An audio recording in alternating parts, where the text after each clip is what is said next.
Bonjour les frères et sœurs et bienvenue sur Assoupon. Nous sommes de retour pour un autre témoignage puissant, un autre témoignage extraordinaire ici sur notre chaîne YouTube. Ce que l'on entend, waouh, ça va nous permettre de comprendre certaines choses. Vraiment, soyez prêts. Sans plus tarder, nous allons prier, demander à Dieu de nous assister et de nous conduire tout au long de ce témoignage. Les yeux fermés, disons tous ensemble, Seigneur Jésus-Christ. Viens, Seigneur Jésus-Christ. Nous t'invoquons ce matin. Viens et prends le contrôle de toutes choses. Viens nous guider. Viens nous éclairer tous les jours de notre vie. Entre tes mains, nous remettons tout et tout et tout et tout et tout et tout. Oh, toi l'éternel Dieu Tout-Puissant. Merci Seigneur de nous délivrer de tout ce qui ne te glorifie pas. Merci Seigneur de ton nom. Tout ce qui n'est pas à ta gloire. Merci Seigneur de nous visiter tous les jours de notre vie. Que tout ce qui s'est fait que contre notre âme tombe aujourd'hui et soit même dévoilé. Mets en échec tous nos ennemis, tous ceux qui souhaitent notre malheur. Mets en échec notre adversaire, le diable, celui-là même qui nous court après depuis longtemps. Seigneur, s'il te plaît, ne nous laisse jamais dans la confusion. Sois toujours là pour nous parler, nous sauver et même nous tirer d'affaire. Amen. Après ça, mes frères et sœurs, c'est extraordinaire. Nous allons maintenant écouter les témoignages. Soyez prêts. C'est parti.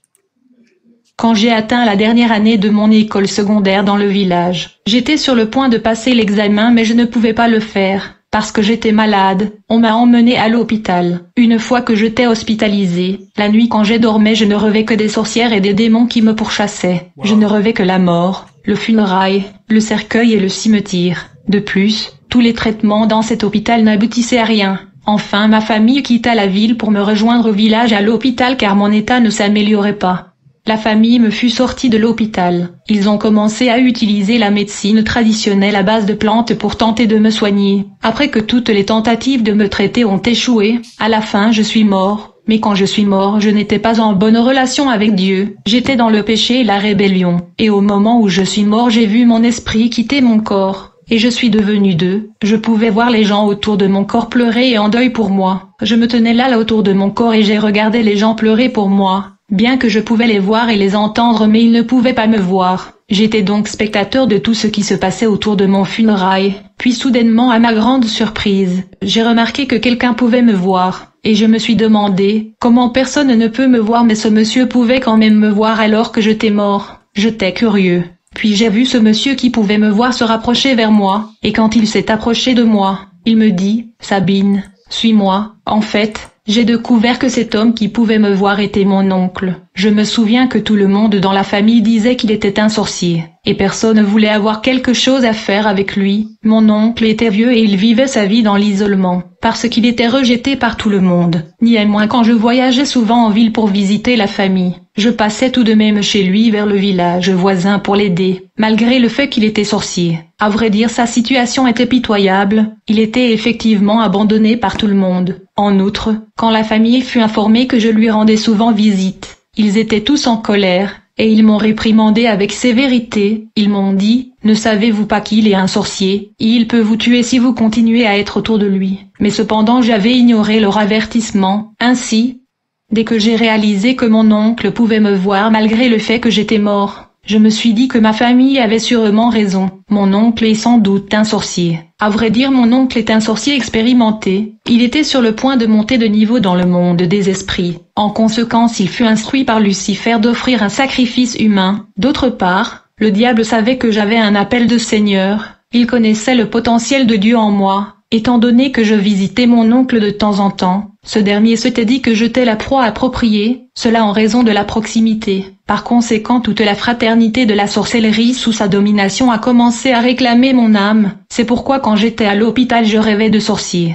des cimetières et la mort. En outre, quand j'étais dans l'école secondaire, je souffrais de migraines chaque année pendant la période d'examen car j'étais un bon mathématicien. En raison de ceci, mon oncle a décidé de me tuer en ce période d'examen, afin de tenter de camoufler ma mort avec la façade de la maladie. De cette façon, tout le monde allait suspecter la maladie de migraine qui me dérangeait chaque année dans ce période. Donc quand je suis mort, mon oncle est venu de nulle part et m'a instruit de le suivre. Je n'ai pas eu le courage de lui demander où nous allions, parce que j'étais ensorcelé et contrôlé. Ainsi j'ai commencé à le suivre. Soudain une route est apparue devant nous. Je n'ai jamais vu cette route dans notre quartier auparavant. Sans tarder, nous avons commencé à marcher sur cette route. Après avoir marché pendant quelque temps, nous avons atteint un buisson, et nous avons commencé à marcher dans la brousse.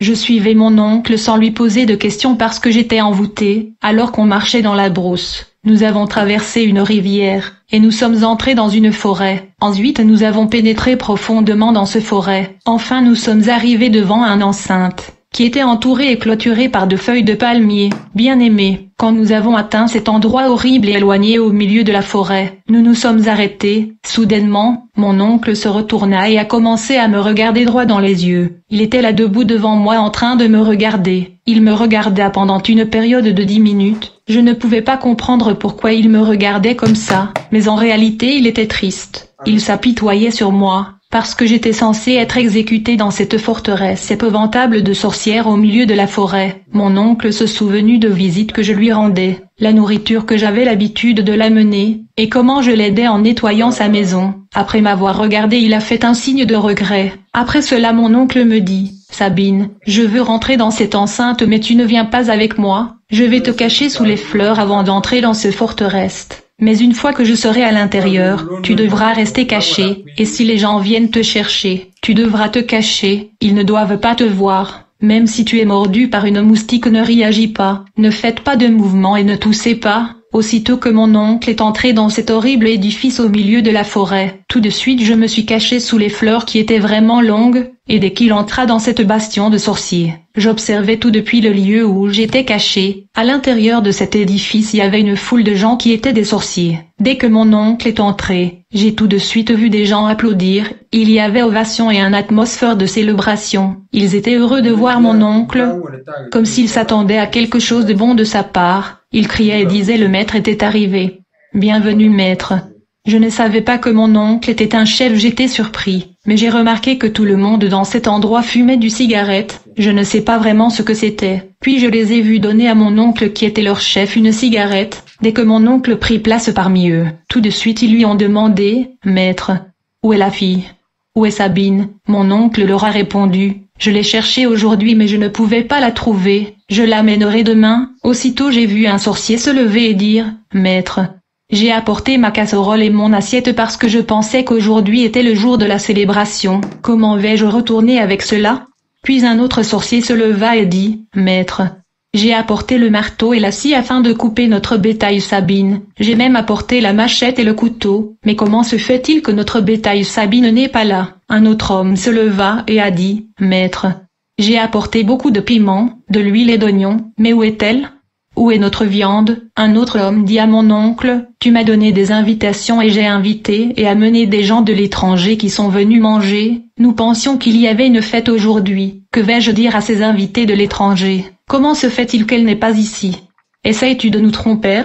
Puis j'ai vu un sorcier qui avait un long nez. Il dit à mon oncle: « Maître, quand tu entrais dans l'enceinte, je pouvais sentir l'odeur humaine autour de toi. Es-tu sûr que tu n'es pas venu avec elle? Allons, dis-nous la vérité, parce que je peux sentir l'odeur de l'être humain. » Mon oncle leur a tous répondu: « Demain je veux l'amener sans doute. » Ne vous inquiétez pas, mais ce sorcier dit à mon oncle: « Maître, permettez-moi de chercher à l'extérieur parce que je peux sentir l'odeur humain aux alentours. » Bien-aimé, pendant que j'observais ceci, j'ai été stupéfait dans l'épouvante. J'ai appris que les sorciers sont des cannibales, qui se nourrissent de la chair humaine. Ils peuvent même nous sentir comme de la nourriture. J'ai ressenti une douleur dans mon cœur tout en observant ce qui se passait dans ce rassemblement de sorciers, et je me suis senti impuissant. J'ai dit en moi: « Cet homme m'a emmené ici pour être tué, mangé et dévoré par ces sorciers. » Dans ce moment de confusion et stupéfaction, j'ai commencé à prier dans mon cœur, et j'ai dit: « Seigneur Jésus-Christ, s'il vous plaît, aidez-moi. »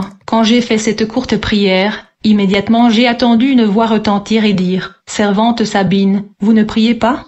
Quand je regardais autour de moi pour vérifier qui me parlait, j'ai vu qu'il n'y avait personne, puis j'ai entendu cette voix de nouveau me dire, « Servante Sabine, pourquoi est-ce que vous ne priez pas ? Ne savez-vous pas qu'aujourd'hui est le jour de votre exécution et de votre mort ? Vous avez décidé de rejeter Dieu, alors qu'il vous aidera maintenant ? Vous allez mourir aujourd'hui, sauf si vous priez. » La voix ajouta, « Servante Sabine, il a été convenu dans le monde astral de sorciers que tu mourras aujourd'hui. De ce fait tu dois prier. » À ce moment j'ai commencé à dire en moi-même, « Je ne sais plus prier. Que puis-je faire ?» Finalement j'ai décidé de réciter le Notre Père qui est dans le cieux. Je récitais le Notre Père qui est dans le cieux, quand soudainement j'ai vu une lumière resplendissant, et j'ai vu un ange radieux descendre du ciel. Il était luminescent et éclatant de lumière. Il avait des ailes. L'ange de l'Éternel a atterri précisément là où je me cachais sous les fleurs. Puis il me dit, « Sabine, n'ayez pas peur.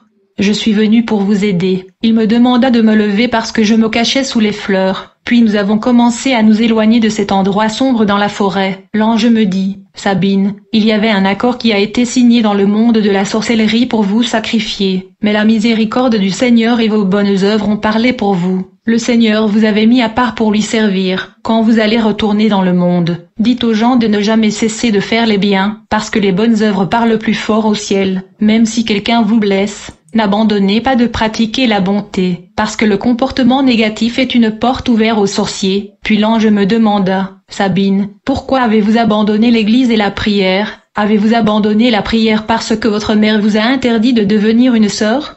Êtes-vous en colère contre Dieu ?» L'ange me dit, « Vous ne devriez jamais vous disputer et vous fâcher contre Dieu, et vous ne pouvez pas être en colère contre Dieu. Vous devez retourner à Dieu et commencer à le servir. C'est parce que vous avez décidé d'abandonner le Seigneur que ces sorciers vous ont tué. Le diable savait que vous avez quelque chose de Dieu, et votre étoile brille. C'est pourquoi il a demandé à votre oncle qui est hautement placé dans le monde des esprits de vous sacrifier. Plus tard nous sommes enfin arrivés dans notre enceinte où les gens pleuraient et étaient en deuil pour ma mort. L'ange de l'Éternel me dit, « Sabine, vous voyez le corps qui est là où les gens pleurent ?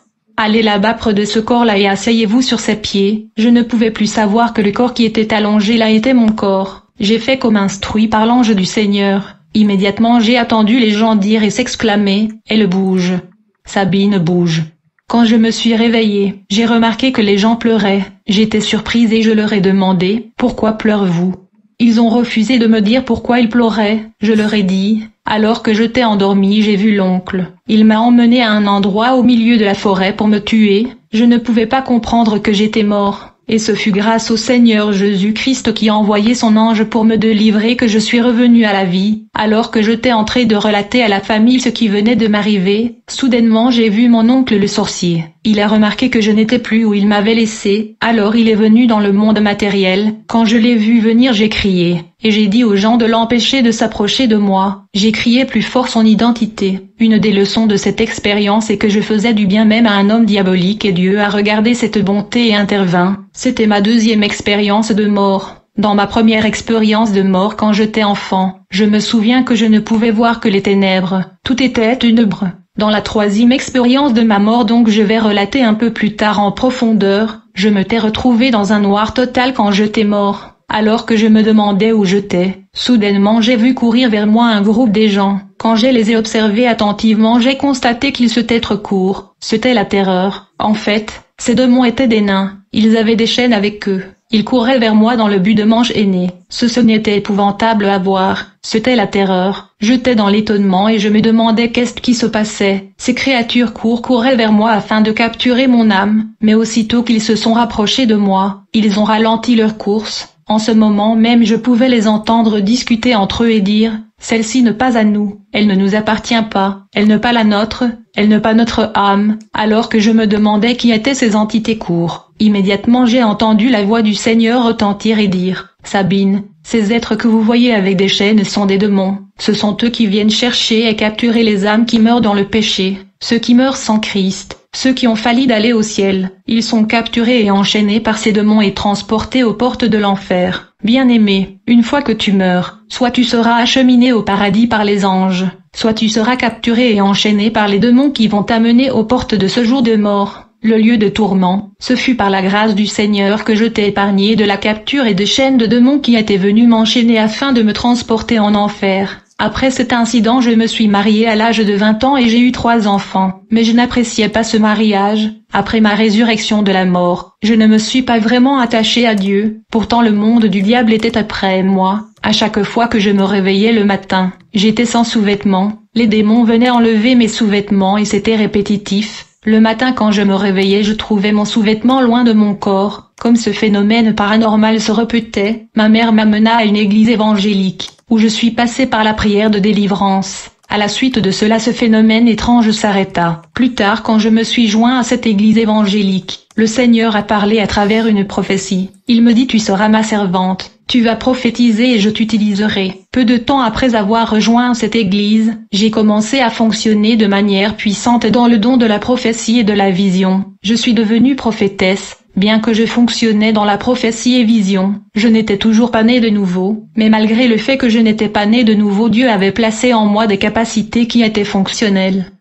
Un jour j'ai vu dans un rêve une femme prêchant devant une foule de gens. Quand j'ai regardé attentivement, j'ai vu que c'était moi. Je suis venue à réaliser que j'étais celui qui prêchait. Dans ce rêve, le Seigneur m'a demandé: voulez-vous devenir ma servante? Je lui demanda: pour quel but?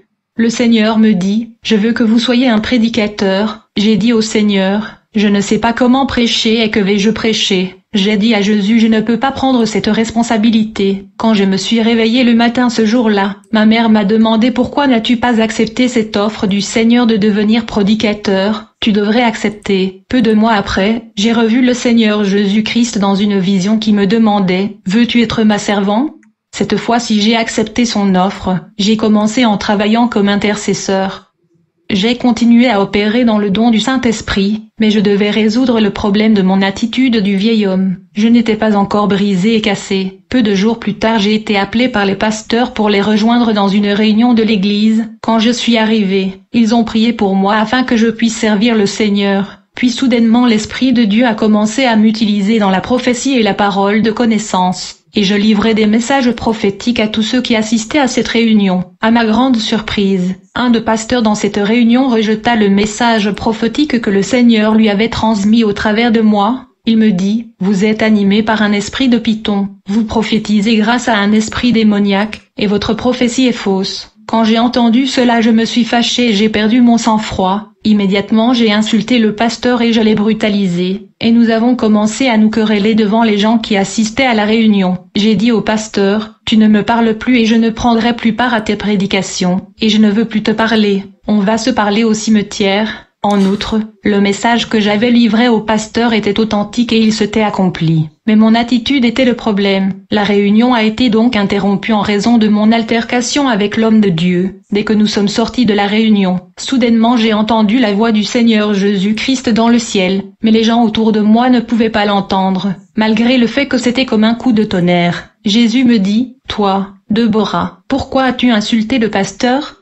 Habituellement, Jésus m'appelait maman Déborah, mais cette fois-ci le ton de sa voix était différent. Il me dit: tout le don et la capacité en toi sont à moi. Ils n'appartiennent pas à ta famille ou à tes parents. Je vous ai donné le message pour votre pasteur. Il est vrai qu'il l'a rejeté, mais ce n'était pas à vous de traiter avec lui. Vous auriez dû venir à moi. Au contraire, vous l'avez insulté. Vous devez comprendre que vos péchés sont devenus malodorants devant mon trône. Si tu étais venu à moi, j'aurais pu m'occuper de lui, mais parce que tu l'as insulté, tu es le seul à en prendre la responsabilité. Tu ne peux pas insulter le pasteur qui te prêche et prie pour ton âme. Donc je te punirai pour cela et il y aura des conséquences. Jésus me dit: dans l'Ancien Testament je traitais souvent l'humanité avec colère. Mais maintenant j'ai adopté une autre façon de vous traiter. Jésus me dit: j'ai détruit le monde de Noé avec le déluge. J'ai détruit la ville de Sodome et Gomorrhe avec le feu. J'ai envoyé un ours pour dévorer les enfants qui se moquaient d'Élisée, mais j'ai changé ma façon de traiter avec l'humanité. Voulez-vous me remplacer?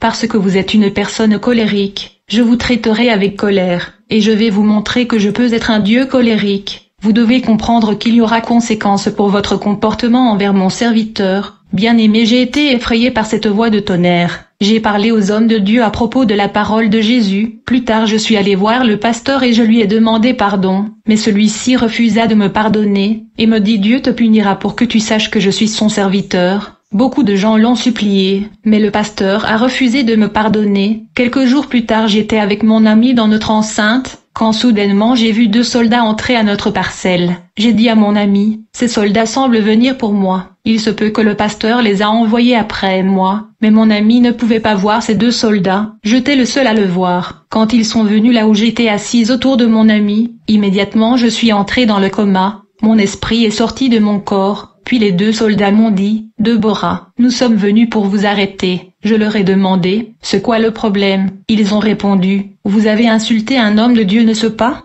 Du coup j'ai remarqué que le premier soldat avait une étiquette sur sa poitrine, sur lequel était écrit « L'archange Michael ». Sur l'étiquette de l'autre soldat était écrit « L'ange Rudolph ». Aussitôt, j'ai vu ces 2 anges m'ont alors menotté, ils voulaient menotter mes mains derrière, mais l'ange Rudolph a dit à l'archange Michael, comme elle est une femme, menotons ses mains par devant. Pendant ce temps, quand mon ami a remarqué que je suis tombée dans le coma et que je ne me réveillais pas malgré ses efforts, elle est allée appeler des hommes de Dieu qui ont emmené mon corps à l'église, alors ils se sont mis à prier pour moi. J'étais en état d'arrestation aux mains de ce militaire, qui était l'archange Michael et l'ange Rudolph. Soudainement j'ai vu un escalier apparaissant devant nous. Tout de suite nous avons commencé à monter l'escalier qui se dirigeait vers le ciel. Mais pendant que nous grimpions, l'ange Michael me battait avec un bâton, et tandis qu'il me battait, j'ai pleuré au Seigneur. Michael me dit, « Arrêtez d'appeler le Seigneur, vous ne le connaissez pas. Si vous le connaissiez vous n'alliez pas insulter les gens. » Alors il continua de me battre. L'ange Rudolph a essayé de conseiller à Michael d'arrêter de me battre. Mais l'archange Michael dit, « Je suis un ange guerrier. Quand le Seigneur m'envoie arrêter quelqu'un, j'utilise la force et la brutalité. Je ne connais que la guerre et la bataille. » Nous avons continué à monter dans le firmament jusqu'à ce que nous avons atteint un endroit lointain dans l'espace. Puis j'ai vu un énorme bâtiment dans le firmament. Ceci était une prison démoniaque au 2e ciel. Immédiatement l'archange Michael me jeta dans une cellule dans cette prison de l'espace. Ils ont verrouillé la cellule de l'extérieur et ils ont disparu. Pendant ce temps les hommes de Dieu priaient pour mon corps qui était dans le coma dans l'église. Après avoir prié pendant quelque temps, il n'y avait pas de résultat. Ils ont prié toutes sortes de prières mais en vain. Alors ils ont commencé à faire de prières de supplication, ils ont demandé à Dieu de pardonner mes péchés, ils ont imploré la miséricorde de Dieu pour moi. En conséquence, j'ai vu un homme venir ouvrir la cellule de prison pour moi. Initialement je ne savais pas que c'était Jésus-Christ lui-même. C'est quand il a commencé à parler que je le reconnus. Jésus me dit, « C'est bien toi ? Sabine, celle qui cause de troubles et de désordre dans le monde. Dieu vous a envoyé dans le monde pour lui servir, mais vous êtes devenu un rebelle, vous êtes allé vous marier par votre propre volonté, et vous causez des problèmes dans le monde, au point d'insulter votre pasteur. Je voulais que vous soyez dans cette prison de démons dans l'espace, afin qu'il puisse vous torturer parce que vous êtes un rebelle, mais vous allez retourner dans le monde pour servir Dieu à cause de la miséricorde. Bien-aimés, certains pensent que la colère est une petite chose, mais la colère peut vous mener loin. Bien-aimés, je vous conseillerais d'éviter le conflit avec les hommes de Dieu. Jésus m'a fait comprendre qu'il est celui qui s'occupe d'eux. Salut, je suis Deborah. Vous êtes le bienvenu à ce témoignage. Avant ma naissance, ma mère avait un problème. Waouh, je pense que ça répond. Waouh, vous avez entendu ça? Une histoire de rassemblement de sorciers. Dans la société, ça existe et ça rassemble. Quand ça rassemble, de quoi parle-t-il en réalité? Je pense que vous avez la réponse. Il parle de la destruction de l'humanité et des chrétiens en particulier. Aïe, aïe, aïe. Mes frères et sœurs, tout ça pour vous dire, soyez vigilants. Sachez ce que vous faites dans la vie. Sachez où vous mettez les pieds. Ce monde, vraiment, ne nous appartient pas, mais il faut être fort et dominer tous les endroits où les paupières vont toucher. Oui, dominer tous les endroits que vous pouvez toucher. Parce que Dieu peut vous donner tous les territoires en possession. Et vous devez dominer le diable. Et vous devez dominer les démons. Dominer les sorciers qui cherchent à vous éteindre. Que Dieu vous donne la force tous les jours. Et nous vous donnons rendez-vous pour la chaîne de sur notre bonne droit. C'est parti. Si vous n'êtes pas abonné, vous pouvez le faire. C'est gratuit.